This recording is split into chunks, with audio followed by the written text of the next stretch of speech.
Bismillahirrahmanirrahim. Assalamualaikum warahmatullahi wabarakatuh. Teman-teman yang budiman dimanapun berada yang dirahmati oleh Allah Subhanahu wa Ta'ala, ketemu lagi dengan saya di channel Kang Asep Pekalongan. Saya doakan selalu dalam keadaan bahagia dan dilimpahkan rezeki oleh Allah Subhanahu wa Ta'ala.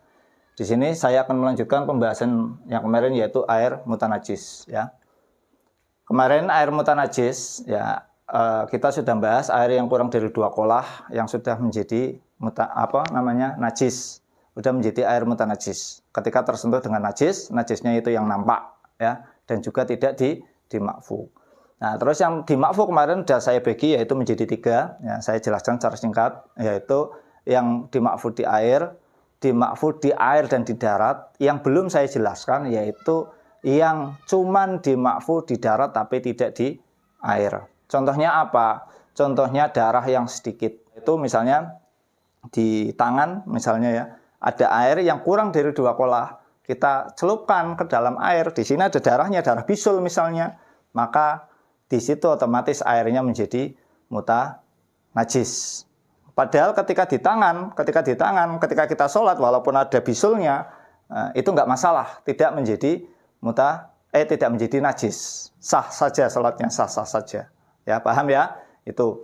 Terus kita bahas yang kedua, yaitu air yang volumenya 2 kolah atau lebih. Ya, di sini ingat pembahasan 2 kolah, bisa lihat di kolom deskripsi sekali lagi. Ini bisa dihukumi najis, ya, apabila di situ najisnya bisa merubah sifat air mutlaknya. Air mutlak yang 2 kolah atau lebih, ketika terkena najisnya itu ketika berubah, ya, maksudnya bukan najisnya, air yang 2 kolah atau lebih ketika berubah, baik warna, bau, ataupun rasa, salah satu atau kesemuanya, itu ketika merubah air yang 2 kolah atau lebih, maka di situ baru dihukumi mutanajis. Contoh, ada ayam itu kan darahnya mengalir. Akan tetapi ayam itu jatuh sendiri ke dalam ember tapi kurang dari 2 kolah isinya, misalnya 100 liter. Jatuh di situ, mati di situ ya, mati. Nah, ketika mati di situ, yang namanya ini walaupun tidak mengeluarkan darah ketika itu ya, dibuang yang namanya ayamnya tadi. Airnya masih tetap sifatnya, bau, rasa maupun warna tidak berubah sama sekali. Itu sudah kecampur dengan tadi yang namanya batang, ya, namanya batang berarti ya bangkai ayam. Di situ sudah secara otomatis karena kurang dari 2 kolah menjadi air mutanajis, karena yang namanya ayam, bangkai ayam itu merupakan hewan yang mana bangkainya tidak dimaafkan baik di darat maupun di air, ya, bisa dipahami. Nah, ini ketika bercampur dengan air 2 kolah, nah, sekarang berubah airnya 2 kolah misalnya. Airnya 2 kolah atau lebih. Tadi kan kurang dari 2 kolah, ada 100 liter, tadi kan 1 ember, kena yang namanya bangkai ayam. Setelah itu tidak berubah bau, rasa, ataupun warna. Ditambah ketika 2 kolah atau lebih, maka di situ menjadi tidak mutanajis. Airnya menjadi suci, mensucikan lagi. Paham ya? Menjadi suci, mensucikan lagi. Jadi ketika air atau sudah berubah, air sedikit sudah berubah rasa, warna, ataupun bau.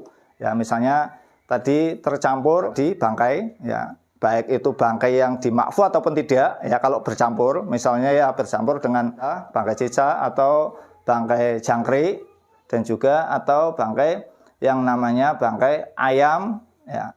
Setelah itu merubah air yang kurang dari 2 kolah, merubah sifatnya, baik bau, rasa, ataupun warna.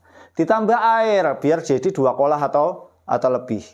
Maka ketika tadi baunya tidak hilang, masih ada baik bau, rasa, ataupun warna, sedikit saja, ya, itu masih belum suci, masih mutanajis walaupun lebih dari 2 kolah.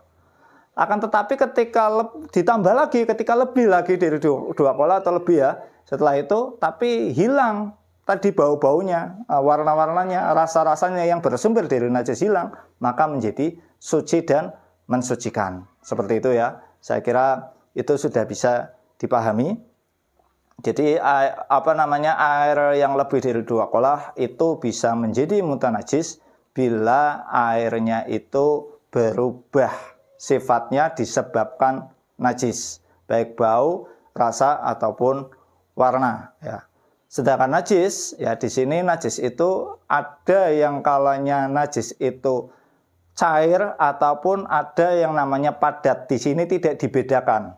Baik itu percampurannya dengan air mutlak itu secara menyatu ataupun tidak. Kalau kemarin kan yang suci tidak mensucikan ketika berubah itu yang bisa menyebabkan tidak bisa digunakan untuk bersuci kan ketika benda sucinya bercampurnya menyatu. Ketika tidak menyatu maka tidak. Nah di sini beda. Kalau di sini walaupun percampurannya itu tidak menyatu, terlihat oleh mata bisa dibedakan ya.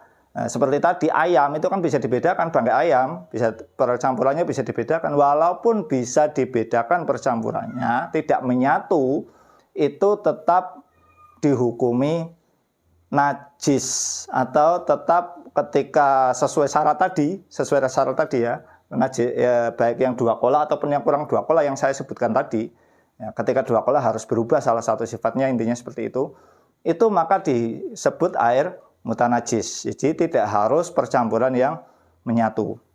Kayak gitu ya. Jadi bisa dipahami saya kira. Terus ada najis yang sifatnya kan kemarin juga ini ada ya. Najis yang sifatnya sama seperti air. Untuk najis yang sama sifatnya seperti air, mungkin saya jelaskan di bab berikutnya aja atau di video berikutnya aja, baik mungkin di short ataupun di video biasa nanti saya jelaskan. Intinya kalau nggak di short ya di video biasa saya jelaskan di video selanjutnya.